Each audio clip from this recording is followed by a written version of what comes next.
Hello and welcome to the channel, or welcome back if you are so inclined. In today's video, we're taking a look at these, the Quantum 800 wireless from JBL. These things retail for between 160 and 180, so, well, let's check them out.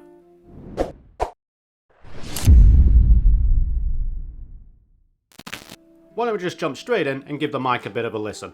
Now, I've often wondered what I can do for the mic test.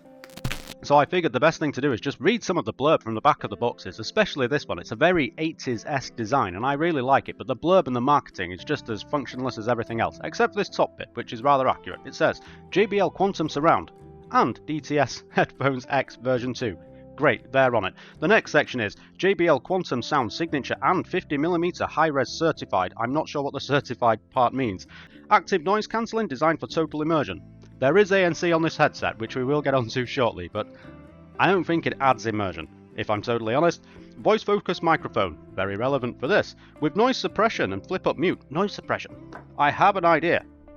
I brought a keyboard. Again, this isn't a mechanical keyboard, just because most people I know don't actually have them, but you tell me if you can pick this up. I can hear it on the side tone, but I'm not entirely sure in real life. I do ask my friends when I'm online, but they're a bit poor with this stuff. They don't like to respond, so here we go.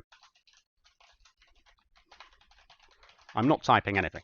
But there we are, that's the mic. For me, this is definitely passable. In this price range, this does sound on par with everything else. Now, I am looking forward to the time going forward in the next couple of years where we do start to get the next generation of headset. Hopefully, they have the next generation of mic. When we're looking at things like, I believe it's the Ice Pop from Blue. Now, that thing sounds absolutely immense, and I do have a review of that coming up shortly, so make sure you are subscribed for that. But anyway, the mic to me, it sounds pretty good. But you let me know what you think in the comments.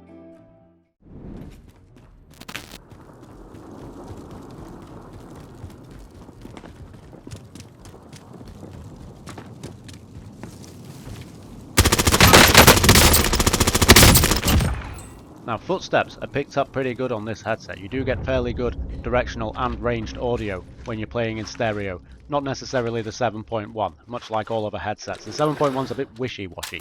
They also have active noise cancelling. Now, on the box it says the ANC increases immersion, when in reality all it seems to do is oversaturate the bass, which removes a lot of the mid-tones, and all of the glory of this headset for those footstep sounds just get washed out by the ANC being on. Now, without it on, the clarity in gaming is very, very good. It's very precise, and it's very full, and it's very sudden, which is all very, very nice. Now, listening to music and movies, not so much.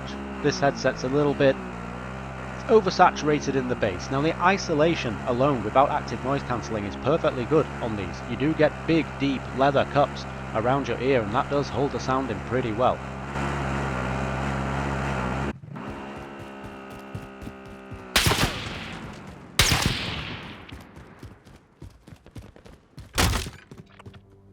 Now, listening to music over the wire is very, very good with these. That's when you get that full high-resolution audio with the 3.5mm jack, and it does sound very clear and very, very awesome. However, the volume is not that great.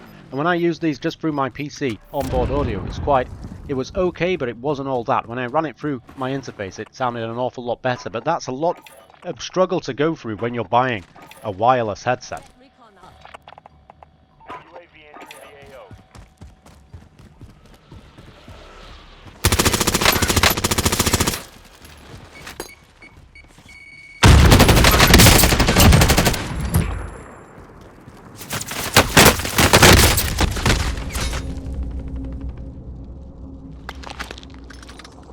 Overall, the audio is pretty good. I'm not going to say that it's not. It's very, very passable, but I wouldn't recommend listening to music or watching movies with it. But for gaming, yeah, it's all pretty good. In single-player games, it was very nice ambient audio. Everything sounded tight and together. Now, in terms of the build for the Quantum 800, this thing is a predominantly plastic design, which is rather surprising given that it does come in at 400 grams. Now, the headband itself does have the lovely JBL branding emblazoned across the top, and it is rather a thick headband as well, which is probably because of that weight, to give a bit more of a stretched out load point at the top of your head as opposed to it being quite narrow. Now, the headband itself is made of a plastic, and as you can see, it does flex back, which is probably a good thing because it does take the stress away from any motion that you're given on this, and I accept that most people wouldn't do that with a headset. Why would you? But the padding underneath, it's really quite Not a massively generous amount, but that's mainly because of the clamping force of this headset. Now, coming away from the headband itself, you've got these plastic arms, and they are lined to give you an indication of where to have this set, but they're very loose. They do sound okay though. But as I say, it's very, very loose there. And in terms of the rattle test, all very lovely. There's not a great deal going on. Now again, coming away from that, we do have these two arms coming down to the side of the ear cup itself, which do rotate in all manner of directions, which is very, very nice, so you can get a good angle on your ear itself. And the cushioning for these things is robust. It very, very much is. It's about 1 inch deep, and it's very nice padding within this faux leather. Now there's no padding over the driver itself. It's a very hard internal part of the ear cup. Now I do have rather big ears, and yet I still felt mine getting on the inside of this, which was a bit irritating. And on the back of the ear cup itself, we do have the JBL logo that's just illuminated with the RGB, which is all very, very lovely. Now the bulk of the controls for this are on the left-hand ear cup, which is all very good. Keeps the trigger finger free, of course. And we'll start at the top this time. We have the active noise cancelling button. Now it's okay. It's not the best ANC I've ever used, and when you do turn it on, I recommend getting in the software and taking some out of the bass, because the moment you hit that, the bass becomes overly saturated and takes away, especially from those mid-tones, which is rather irritating. But for gaming, I'd just turn it off. It sounds much, much cleaner. Now coming down from that, we do have the chat to game mixer. This only works on PC, by the way, not on the consoles, which is quite irritating, but fairly good on PC, but you don't get a great deal of range.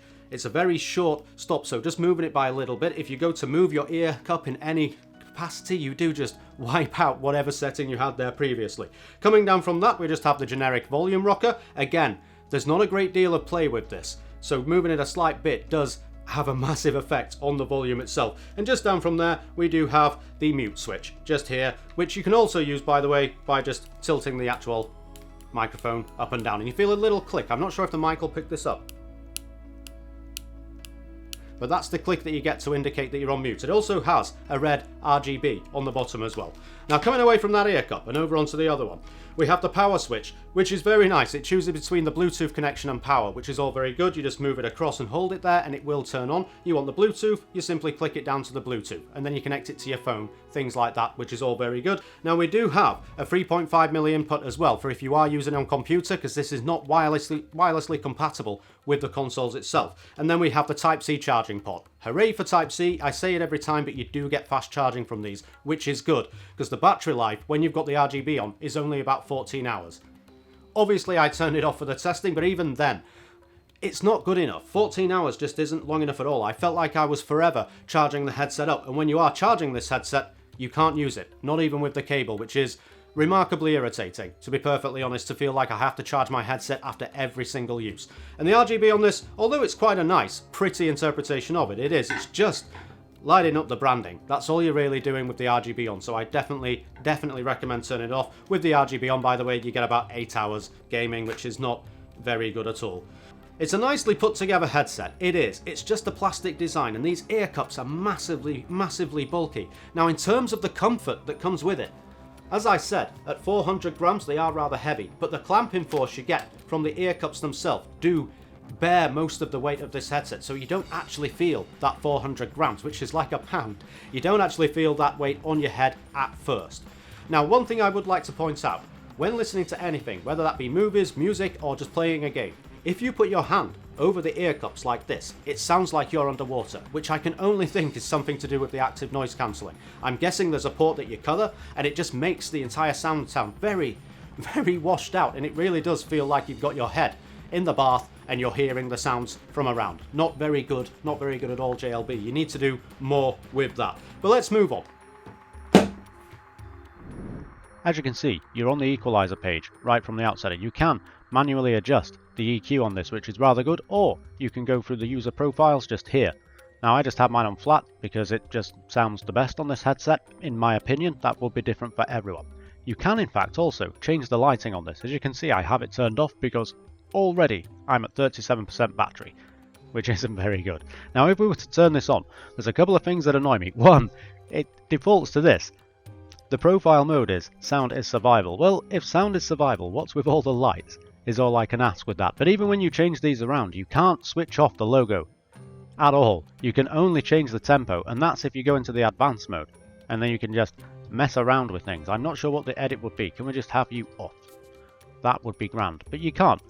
So that's annoying. So I just have it turned off to save on that poor battery life.